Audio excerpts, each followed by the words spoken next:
नमस्कार। कृषि जगत चैनल से प्रस्तुत है राजस्थान का साप्ताहिक मौसम पूर्वानुमान। आज भाद्रपद कृष्ण चतुर्थी पंचमी तिथि दिन बुधवार और तारीख 13 अगस्त 2025 है। अब आप अचल सिंह देवराज से मौसम समाचार सुनिए।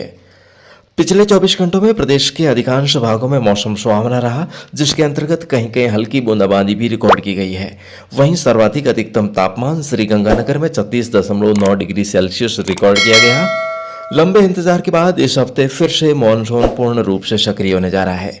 आज बंगाल की खाड़ी के उत्तर पश्चिमी व पश्चिमी मध्य भागों अर्थात भारत के तटवर्ती क्षेत्रों पर एक निम्न दबाव का क्षेत्र बनने को है।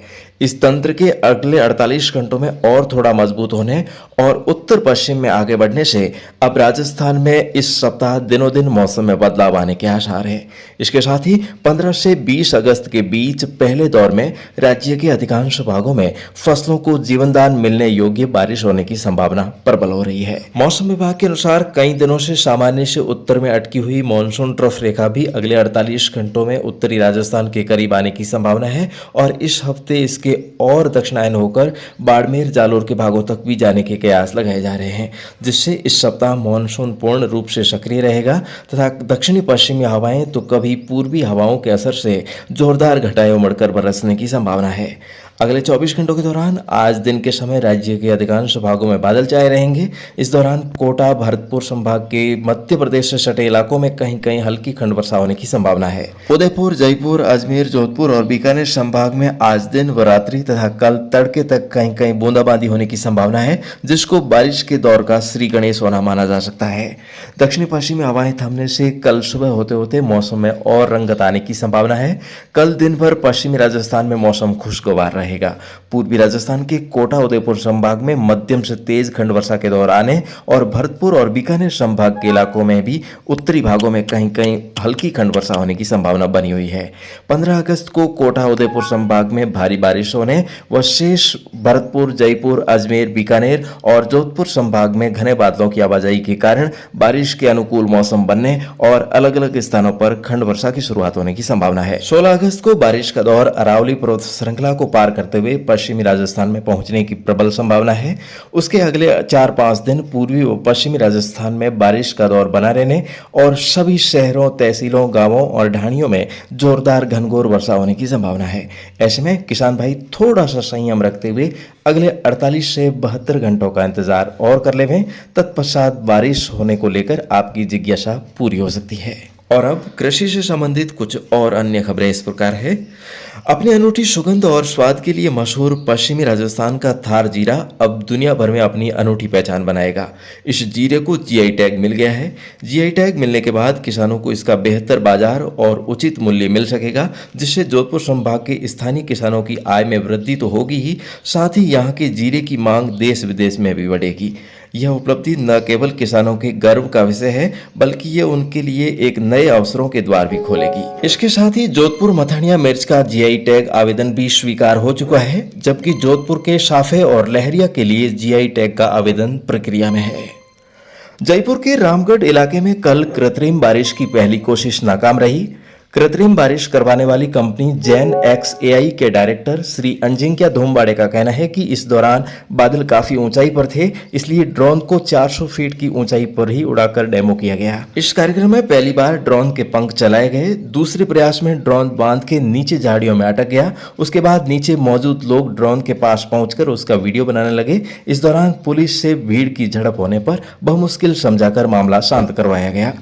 उधर कृषि मंत्री किरोड़ीलाल मीणा ने सोशल मीडिया एक्स पर लिखा है कि आगामी 30 दिनों के भीतर इस तकनीक के माध्यम से रामगढ़ बांध में कृत्रिम बारिश कराई जाएगी। कृत्रिम तकनीकी से जुड़ी एक खबर और यह है कि कल जयपुर के बस्सी में प्रदेश की पहली सेक्स सॉर्टेड सीमन लैब शुरू की गई।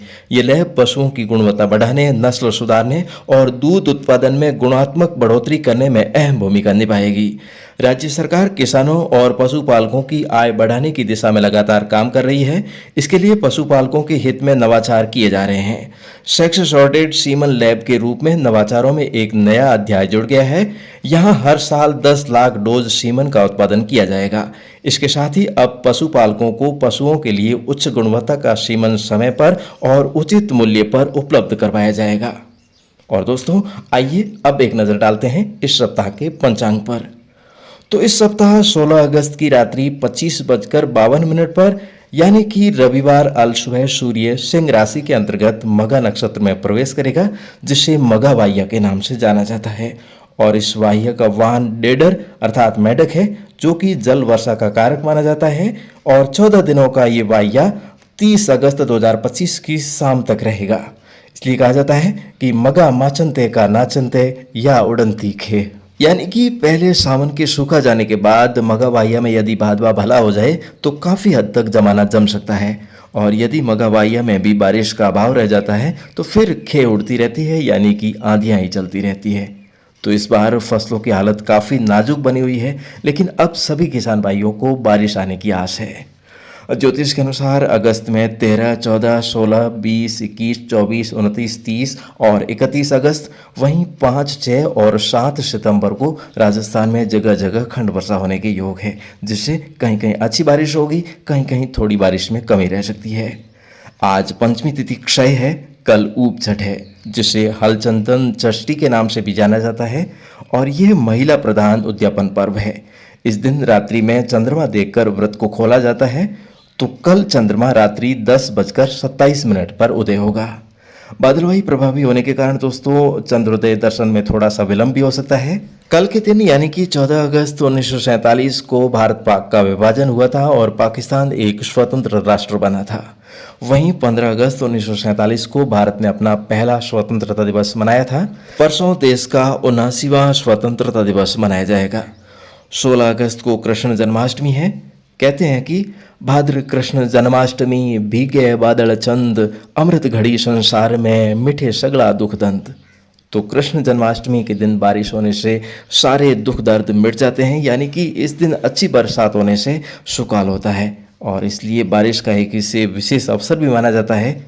आगे रविवार को गोगा नवमी है, जिसे जाट गोगा नवमी भी कहा जाता है, क्योंकि दोस्तों इसे जाट समाज के लोग विशेष पर्व के रूप में मनाते हैं। और दोस्तों पुराने समय की बात है, राजपूत और जाट समाज की दो सखियां थी। राजपूत सखी ने जाट सखी को रक्षाबंधन पर आमंत्रित किया, तो उनके घर आई और रक्षाबंधन का पर्व मनाया। फिर जाट सखी ने भी हंसते हुए कहा कि सखी राखी राखी के करे, राख पड़ी तेरे हिर में, आवण दे मारो गोगलियो घमंड गोरासा घर में। तो दोस्तों ये एक हास्य व्यंग्य था, कृपया आप इसे जातिवाद में न लें। और आगे बढ़ते हुए बात करते हैं इस सप्ताह के पंचांग के बारे में। तो अभी पंचांग चल रहे हैं जो कल सुबह 9:06 तक रहेंगे। अगले बुधवार को जैन पर्युषण पर्व प्रारंभ होगा और मान्यता है कि पर्युषण पर्व में बादल जरूर बरसते हैं। आज चंद्रमा मीन राशि में है, कल से मेष में है, शनिवार को वृषभ में और सोमवार को मिथुन राशि में चंद्रमा का भ्रमण रहेगा। और अगले 7 दिनों में बिछुड़ा करना योग अर्थात विद्र नहीं है। तो दोस्तों फिलहाल आज के मौसम अंक में अभी के लिए बस इतना ही। भाद्रपद महीने की मौसम की भविष्यवाणी का वीडियो आप देख सकते हैं, लिंक इस वीडियो की एंड स्क्रीन पर दिया जा रहा है। तो कृषि जगत चैनल परिवार के 92,000 सदस्यों का तहे दिल से आभार व्यक्त करता हूं। कल इसी समय हमारी फिर से होगी मुलाकात, तब तक के लिए आज्ञा दीजिए। नमस्कार। ज्योतिष, मौसम विद्या और मौसम विभाग की ताजा जानकारी के लिए जुड़े रहें कृषि जगत अचल सिंह देवराज चैनल के साथ। जल्द मिलेंगे मौसम की नई अपडेट के साथ। तब तक के लिए नमस्कार।